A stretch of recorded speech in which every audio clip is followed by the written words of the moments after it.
Good evening. Welcome to South Asia Newsline. I'm Arjun Chaudhary. Here are the top stories we're tracking for you on Tuesday, the 7th of October. Pakistan continues to violate ceasefire along Indian border, targets civilians.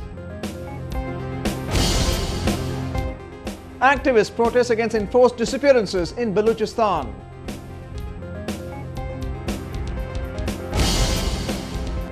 And Karnataka High Court rejects Jayalalitha's bail plea.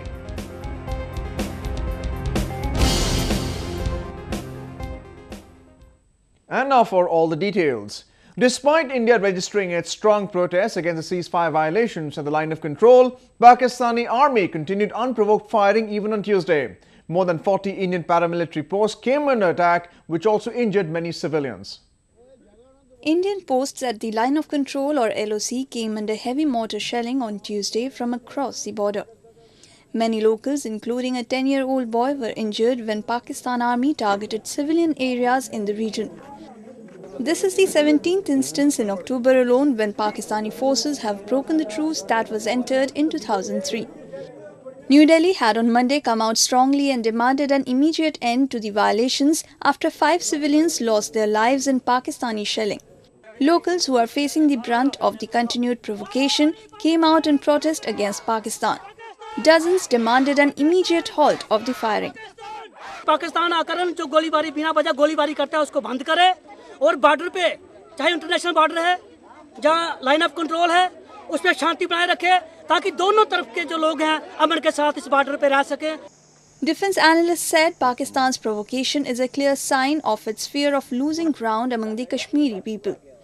There is a realization that Indian Army's role into flood relief has won them immense goodwill, and Pakistan is certainly not very happy that the populace of the Kashmir is actually looking forward to Indian Army, is actually collaborating with Indian Army, and since there have been very few terrorists in Kashmir Valley because of the floods, they could not infiltrate them. I think this desperation is showing. The heroics of Indian armed forces during the recent floods had won much appreciation from the locals. The army, which was at the forefront of the relief operations, had saved thousands in one of the biggest rescue work. The unprecedented floods in the Kashmir Valley had foiled plans of Pakistan-based militants to enter the Indian soil. The pre-winter days usually see one of the biggest infiltration attempts by the militants, as the snow cover in the coming months make it difficult for them to cross over. Pakistan's southwestern Baluchistan continued to be tense on Tuesday, following attacks on mosques that killed 2 people. 2 mosques in provincial capital Quetta came under gun strike on Monday during Eid prayers, leaving 3 others injured. The latest violence took place 2 days after a suicide attack on the minority Shia Hazara community killed 5 people and injured more than a dozen others. Baluchistan, the largest province of Pakistan, has been witnessing a rise in sectarian and targeted attacks on the minority communities recently. Nearly 20 people have lost their lives in the past 2 weeks in the province. In the meantime, Baluch people are stepping up the protests against the rise in disappearances in the province. This comes as activists continue to accuse Pakistani establishment for undertaking a kill and dump policy in the region. The Voice for Baloch Missing Persons has blamed the Pakistani forces in Balochistan for the continued atrocities in the province. The organization staged a demonstration outside the Quetta Press Club on Monday against enforced disappearances, extrajudicial killings, and sought the release of abducted Baloch political activists. According to Vice Chairman Kadir Baloch, the protest, like every year, was conducted on the day of Eid to strongly demand the release of missing kin. Baloch representative at the United Nations, Mehran Murray, said international interference is a call of the hour. The number of missing persons is growing rapidly by the day. The estimates from Baloch human rights organizations and recently by Amnesty International, International Commission for Jurists and Human Rights Watch, on the eve of the enforced disappearance, it was last month I think, they raised this issue and they openly condemned Pakistan for the increase in the disappearances in Baluchistan. But Pakistan is not bothered by international organizations' condemnation. Pakistan's largest province, Balochistan, has been roiled by a separatist insurgency ever since its annexation in 1948. The Pakistani establishment has tried to crush the Baloch uprising by undertaking a kill-and-dump policy to end the movement for freedom. Thousands have been killed and hundreds have been held in illegal detention centres by Pakistan's main intelligence agency, the ISI. Murray pointed out that many of those missing have been recruited in the Pakistan army and trained by militant groups to wage a proxy war against the neighbouring countries like India. So when you say Baloch are joining Pakistan army, maybe they're not joining regular army, as in uniformed army, but they have been joining, or the Pakistani establishment has incubated these Baloch and brainwashed them for many years. As we say, the Talibanization of Baluchistan. This is the process through which Baloch young men and youth are being corrupted, brainwashed through the madrasa system, through these tentacles of the Pakistani army. According to Voice of Baloch Missing Persons, Pakistan forces have illegally arrested 20,000 Baloch since 2001 and more than 4,000 Baloch activists have been murdered by Pakistani forces in custody or target killed by the Pakistan military. The tortured bodies of many of those picked up by these agencies have been found dumped across the sparsely populated province. An Indian court on Tuesday rejected the bail plea of former Tamil Nadu Chief Minister Jayalalithaa. The Karnataka High Court said there was no ground for bail to be granted to Jayalalithaa. This comes even after the prosecution informed the court that it had no objection on the AIADMK Supremo being granted conditional bail. She, along with 3 others, was convicted to 4 years imprisonment after being found guilty in an 18-year-old graft case last month. The 3-time former Chief Minister of the Southern Province was accused of amassing wealth during a first term between 1991 and 1996. Following her conviction, Jayalalithaa now stands disqualified as legislator and is not eligible to contest elections for the next 6 years. India launched regular shipping service to Myanmar, a move meant to strengthen ties between the two neighbours. The move is a part of the Indian government's Look East policy. The Shipping Corporation of India flagged off its fortnightly service to Myanmar from the Krishnapatnam port in southern Chennai recently. The cargo ship MV Kamal made its maiden sail off the shore, cementing the new Indian government's Look East policy to resume scheduled services with Myanmar. The cargo brought by the ship included pulses, timber, furniture, cement and chemicals.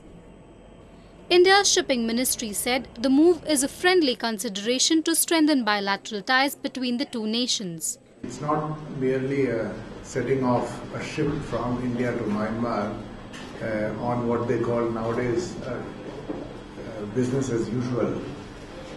There is a lot of value into what we are doing besides the commercial value. The cargo ship will call on Krishnapatnam, Yangon and Colombo before returning to Chennai as part of the fortnightly service. With the commencement of the latest service, the transit time for Indian exports and imports to Myanmar will reduce considerably. It will cater to Mizoram and other northeastern states of India using the Sitwe port in Myanmar. India is also set to sign an agreement with Bangladesh to launch shipping service with an aim to build trade. The Look East policy, which started in early 1990s, involves cultivation of India's extensive economic and strategic relations with the other Southeast Asian nations. At least 8 suspected militants were killed and 6 others were injured in a US drone attack in North Waziristan on Monday. The unmanned aerial attack was targeted at a compound in the Shawal district, which stretches across both North and South Waziristan. This is the 4th drone attack in Pakistan's tribal areas near the Afghan border ever since the Operation Zarb-e-Azb began in June this year. According to Pakistan Army, over 1,000 militants have been killed in the offensive so far. The crackdown has, however, also displaced over 1 million people from the area to take refuge in nearby regions. Bangladesh is keen to restore the abandoned railway links with India to boost trade and enhance people-to-people contact between both the countries. A report. Bangladesh's Railway Minister Mohammad Mazibul Haq has offered to rebuild the railway tracks that existed before his country's liberation war in 1971. Haq, who was in India's northeastern Tripura, said his country is willing to fast implement the Akhora-Agartala rail connectivity, which the two neighbours considered an important project.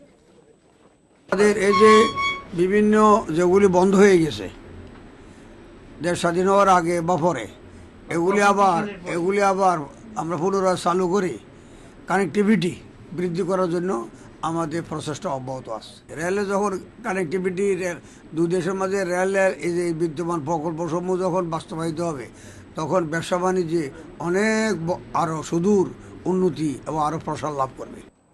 India and Bangladesh had in June agreed to start the construction of the crucial railway link by next year. The 9-mile-long track will connect major cities of Bangladesh like Dhaka, Chittagong Port and Sylhet to Tripura's capital Agartala.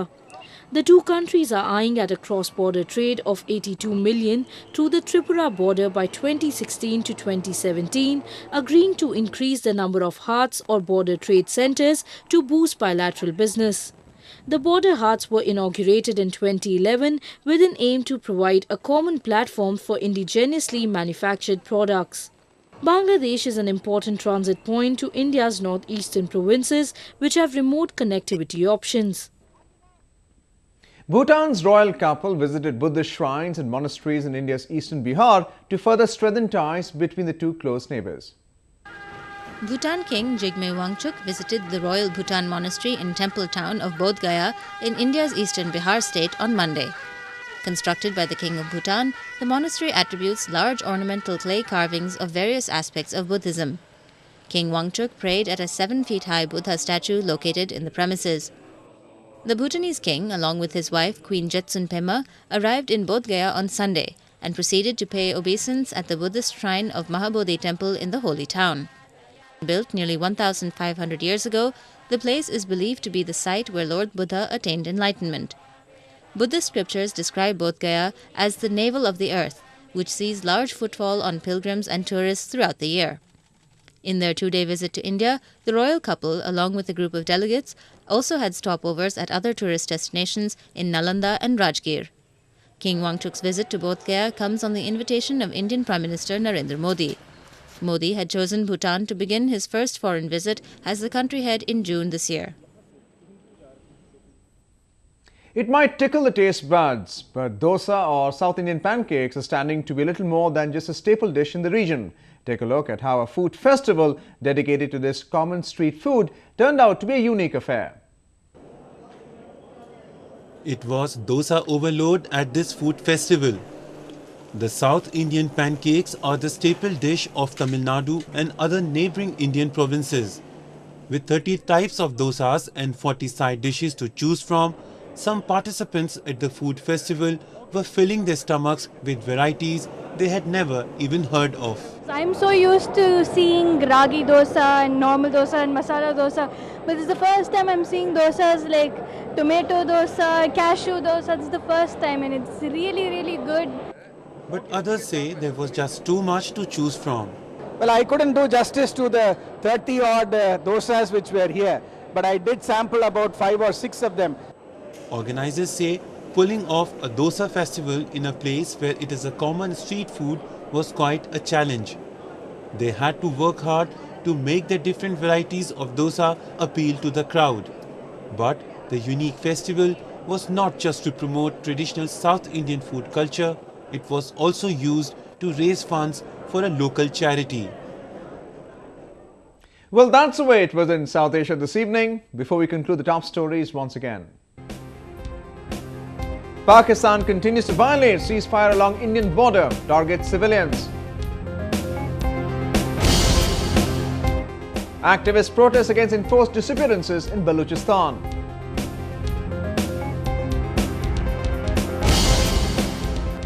And Karnataka High Court rejects Jayalalitha's bail plea.